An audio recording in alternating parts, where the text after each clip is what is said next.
رضوی تیرے خون کی قسم ہے ہمیں.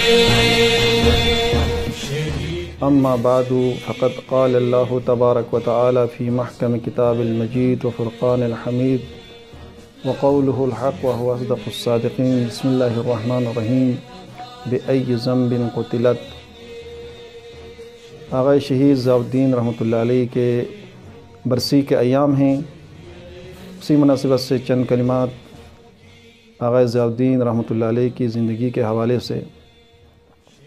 آغا شہید ضیاء الدین رحمۃ اللہ علیہ کی زندگی کے حالات کا جائزہ لینا اس مختصر وقت میں اگرچہ ممکن نہیں ہے، لیکن بعض اوقات لوگوں کے اذہان عالیہ میں یہ بات آتی ہیں کہ آغا شہید ضیاء الدین رحمۃ اللہ علیہ صرف اور صرف نصاب کے مسئلے کی وجہ سے آغا رحمۃ اللہ علیہ شہید ہو گئے ہیں.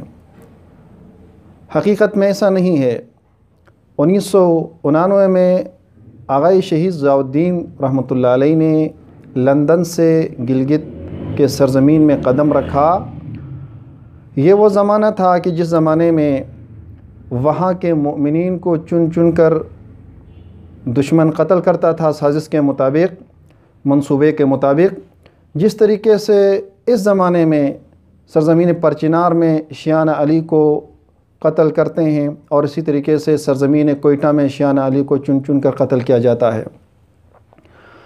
اسی طریقے سے سرزمین گلگت میں بھی مؤمنین کو چن چن کر اس زمانے میں قتل کیا جا رہا تھا. جب شہید رحمۃ اللہ علیہ نے اس سرزمین میں قدم رکھا تو انہوں نے قوم کے اندر، ملت کے اندر بیداری پیدا کی، ان کو شعور دیا، انہیں فکر دی، اور اس طریقے سے شہید نے کام کیا کہ اہل سنت اور اہل تشیع کے درمیان اتحاد و اتفاق، انہوں نے اتحاد و اتفاق کا ماحول پیدا کیا. یہاں تک کہ جس وقت شہید رحمۃ اللہ علیہ نے نصاب کا مسئلہ اٹھایا، چونکہ 1999 میں جان بوجھ کر دشمن نے نصاب کے اندر متنازعہ مواد کو داخل کیا تھا. اس سے پہلے نصاب متنازعہ نہیں تھا، لیکن 1999 کے بعد جان بوجھ کر نصاب کو متنازعہ بنایا گیا.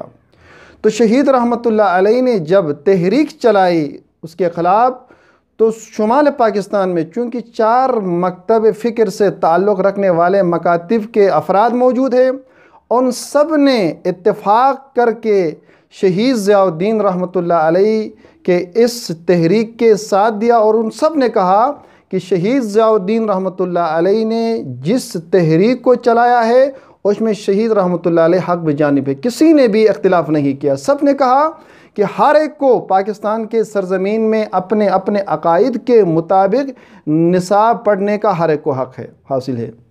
لیکن اس کے باوجود شہید رحمۃ اللہ علیہ کا جو مطالبہ تھا اس مطالبے کو نظر انداز کیا. شہید رحمۃ اللہ علیہ یہ چاہتے تھے کہ اس سرزمین میں تمام مسلمانوں کے درمیان اتحاد و اتفاق ہو، اور اس سے پہلے بھی شہید ضیاء الدین نے نصاب کے علاوہ شمال پاکستان میں کے جو مسائل ہے، عمومی جو مسائل ہے، خصوصاً بھی شمال پاکستان جو اس وقت بھی اور اس وقت بھی آئینی حقوق سے شمال پاکستان محروم ہے، اس آئینی حقوق کے لیے بھی شہید رحمۃ اللہ علیہ نے آواز بلند کی تھی. لہٰذا شہید رحمۃ اللہ علیہ کی تحریک حقیقت میں دشمن کے خلاف ایک تحریک تھی. صرف نصاب کا مسئلہ نہیں تھا، بلکہ شمال پاکستان کے تمام مسلمانوں کے جو اجتماعی جو حقوق ہیں، خصوصاً بھی شمال پاکستان کے جو آئینی جو مسئلہ ہے اس کے حوالے سے بھی شہید رحمۃ اللہ علیہ نے آواز بلند کی. لہٰذا دشمن یہ چاہتا تھا کہ شہید رحمۃ اللہ علیہ کو اس راہ سے ہٹا کر سکون حاصل کرے. لہٰذا دشمن اس مقصد میں کامیاب ہو گیا. لیکن شہید رحمۃ اللہ علیہ اگرچہ چلے گئے ہیں، شہید رحمۃ اللہ علیہ اگرچہ آج موجود نہیں ہیں، لیکن شہید رحمۃ اللہ علیہ نے ایک پیغام دیا، ایک فکر دی قوم کو، ملت کو. آج وہ فکر اور وہ شعور قوم کے اندر موجود ہے.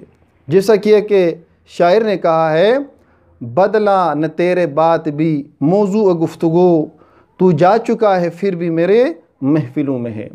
شہید رحمۃ اللہ علیہ کی فکر اور شہید رحمۃ اللہ علیہ کی سوچ موجود ہے۔ شہید رحمۃ اللہ علیہ اتحاد و اتفاق کے داعی تھے۔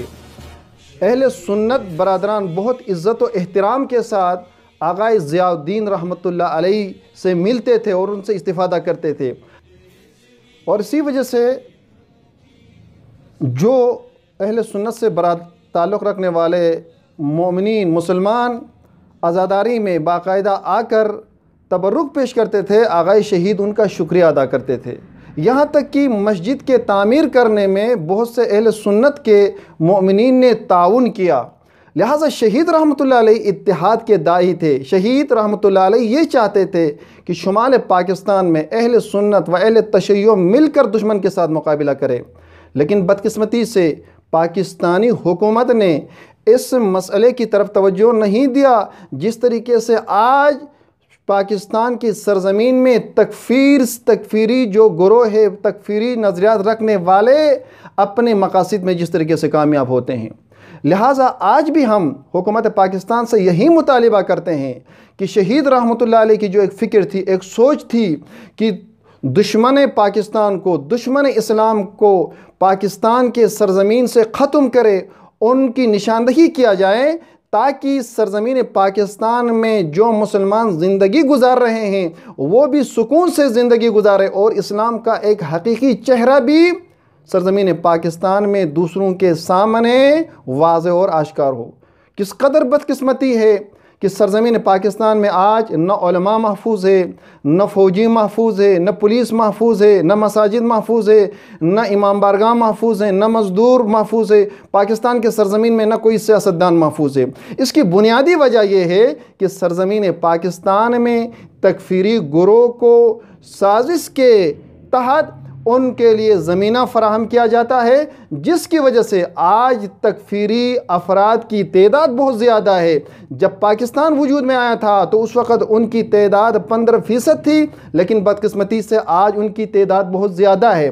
لہٰذا آج ہم حکومت پاکستان سے یہی مطالبہ کریں گے کہ چاہے آقا شہید ضیاء الدین کے قاتل ہو، چاہے اہل سنت سے تعلق رکھنے والے علماء کے قاتل ہو، چاہے افواج پاکستان کے قاتل ہو، چاہے سیاستدانوں کے قاتل ہو، ان سب کو کے فرق کردار تک پہنچا دیا جائیں، اور تکفیری گروپ سے تعلق رکھنے والے جتنے بھی افراد ہیں یا جو اس فکر کے جتنے بھی افراد ہیں ان کی نشاندہی کی جائیں تاکہ سرزمین پاکستان کی بھی تحفظ ہو اور مسلمانوں کی بھی تحفظ ہو، اور اسلام کا ایک صحیح جو چہرہ ہے وہ بھی دوسروں کے سامنے آیا ہو۔ ہم دعا کرتے ہیں بارگاہ الہی میں کہ پروردگار عالم آقا شہید ضیاء الدین رحمۃ اللہ علیہ اور اس طرح کے جتنے بھی شہداء ہیں جنہوں نے اپنے خون